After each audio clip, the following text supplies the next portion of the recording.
अस्सलाम वालेकुम।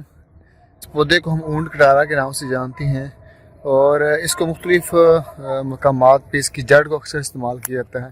जो पुरानी कुतुब में इसका जिक्र मिलता है, मुकव्वी बानुस्खा जात में इसको इस्तेमाल करवाया जाता है और ये आपको बकसरत आप यहाँ पे देख सकते हैं रेलवे स्टेशन या फिर जो रेलवे की जो लाइन होती है वहाँ पे ये पौधा अक्सर आपको मिलेगा।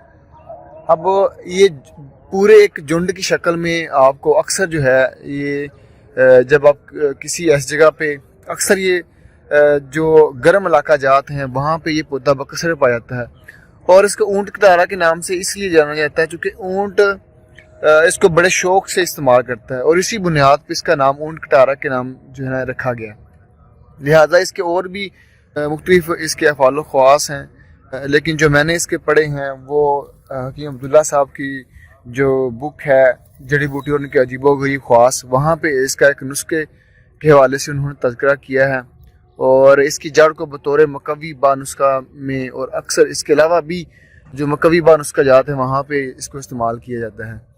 अब ये असल में जो गर्म ममालिक हैं जिसकी मैंने पहले बात की, जो सहराई इलाका जाते हैं जहाँ पे ऊँट ज़्यादा यानी कि गर्म इलाके को पसंद करते हैं, चूँकि उसका इलाका जो है वो गर्म है, कुदरत इसको वहाँ पे ज़्यादा पैदा करती है और उनकी एक पसंदीदा ग़िज़ा है ऊँट की, इसीलिए इसका नाम ऊँट कटारा जो है वो रखा गया है।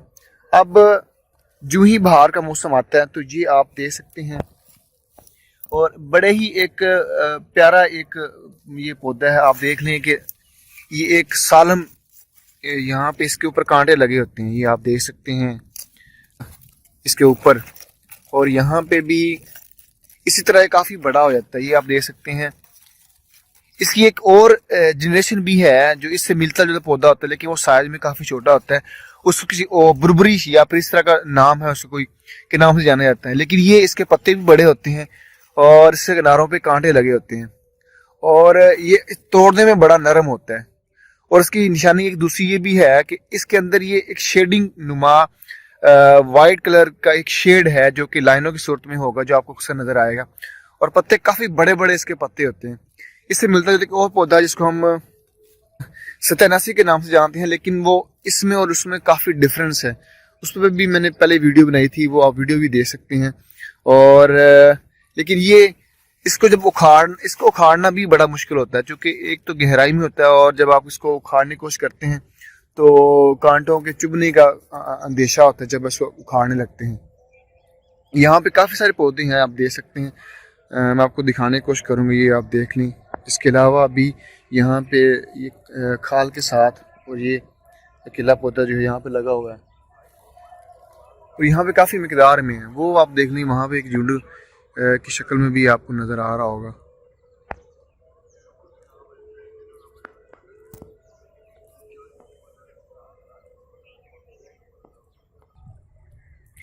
ये आप देख लें काफ़ी ज़्यादा यहाँ पे ऊंट कटारा के पौधे हैं बकसरत के साथ और पूरी एक झुंड की शक्ल में है।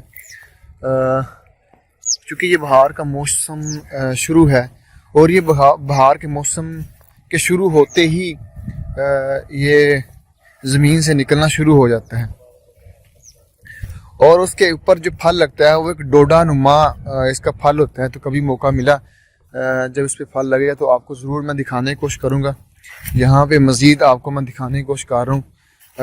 जो अब यहाँ पे देखें आप, यहाँ पे पूरा एक झुंड है एक ऊंट कटारे का पौधे का और इसका नज़ारा भी एक बड़ा ही खूबसूरत है जगह। जब आप इसको गौर से आप देखेंगे, मैं यहाँ पे दिखाने की कोशिश कर रहा हूँ आपको, ये आप देख लें यहाँ पे पूरा एक झुंड है और इसी शक्ल में काफ़ी ज़्यादा बकसर के साथ जो है ये पाया जाता है। इसके अलावा दोस्तों ये साथ ही आपको पौधा नज़र आ रहा है, मैं वहाँ पे दिखाने की कोशिश करूँगा। इसको हम जल धनिया के नाम से जानते हैं, ये अक्सर पानी में पाया जाता है। ये जो मैं आपको करीब करके दिखाने की कोशिश करूँगा, जल धनिया इसको इसलिए कहते हैं, जल का मतलब पानी होता है और इसके ऊपर जो इसके पत्ते हैं वो धनिया नुमा होते हैं, इसलिए इसको जल धनिया के नाम से जाना जाता है। और इसका जो ख़ास है, इसके जो फॉलो ख़ास हैं, वो जब आप इसको जिल्द पे लगाएंगे तो उससे जलन का एहसास होता है और बाज़ दफ़ा ज़्यादा लगाने से आंवला भी पड़ सकता है आपकी जिल्द पे। और अक्सर जो जल्दी अमराज या फिर जहाँ पे छाला लाने की सूरत दरकार हो, वहाँ पे इसको पुराने जो हुकामात इस्तेमाल करते थे और अब भी इसको इस्तेमाल किया जाता है।